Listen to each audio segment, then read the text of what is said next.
donc, on s'est rencontré avec les évêques catholiques pour répondre à l'appel de sa sainteté, au pape François, qui fait un cri d'alarme, un cri d'alerte aux confessions religieuses, en commençant par l'Église catholique elle-même, et puis l'Église sœur, qui est l'Église anglicane, puisque dans les 5 piliers de la communion anglicane, le 5e pilier, veiller à la protection de l'environnement. Aujourd'hui, on s'est rencontrés pendant la semaine spéciale dédiée à la protection de la terre, à la protection de la création, à la protection de l'environnement pour dégager des objectifs relatifs à cette crise écologique que le monde traverse actuellement. En particulier pour notre pays, c'est très clair. Vous n'avez qu'à visiter le lac Tanganyika de Kajaga à Kabonga, les dégâts que le lac Tanganyika est en train de faire. Vous n'avez qu'à visiter l'intérieur du pays pour constater les glissements de terre. Vous n'avez qu'à visiter certains coins du pays où il y a la déforestation. Tout cela sont des signes indicateurs que la nature est en train de se révolter contre nous.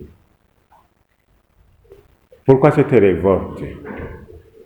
Parce que nous l'avons gérée sans sagesse. La lettre encyclique du pape François, la lettre Laudato Si, nous interpelle à gérer, disons à une conversion dans la manière de gérer notre environnement. Nous avons alors organisé cet atelier avec les pasteurs catholiques et anglicans pour que nous puissions prendre conscience de la gravité du problème et que nous puissions prendre les choses en main et nous impliquer davantage dans notre pastoral pour que nos fidèles, les fidèles auxquels nous avons la responsabilité, puissent aller dans la voie de cette conversion.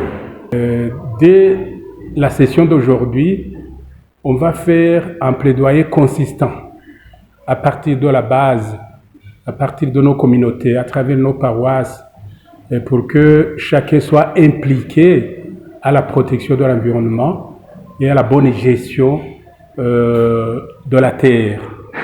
Et puis, on va s'associer à différents mouvements de l'Église catholique, de l'Église anglicane, des autres confessions aussi, pour que cette tâche et cette consternation soient partagées. Autrement, même si l'Église catholique et l'Église anglicane sont parmi les plus grandes confessions religieuses du pays, on ne peut pas laisser d'autres derrière. On va les inviter à joindre nos efforts pour que nos générations futures puissent se réjouir de la bonne gestion que nous avons attachée à la terre qui nous abrite aujourd'hui.